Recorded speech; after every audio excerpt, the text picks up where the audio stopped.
Madrasah Ibtidaiyah Negeri 6 Aceh Besar melaksanakan kegiatan gerakan bersama Geber Bersih-Bersih Masjid BBM sebagai bentuk kepedulian terhadap kebersihan rumah ibadah menjelang bulan suci Ramadan.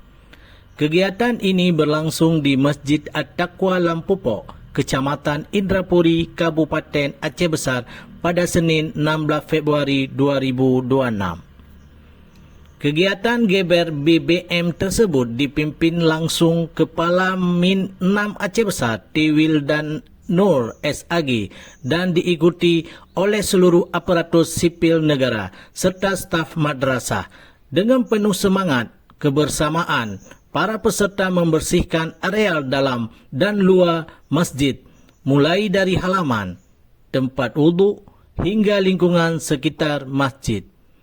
Kepala Madrasah Tiwil dan Nur SAG menyampaikan bahawa kegiatan ini merupakan bagian dari upaya menanamkan nilai-nilai kepedulian, kebersamaan dan cinta terhadap kebersihan rumah ibadah.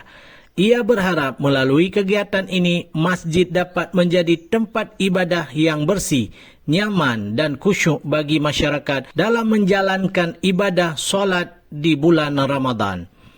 Selain sebagai persiapan menyambut bulan suci, kegiatan Geber BBM juga menjadi sarana mempererat silaturahmi antar pegawai serta memperkuat peran madrasah dalam mendukung program keagamaan dan sosial di tengah masyarakat. Tim MAN TV melaporkan dari Aceh Besar.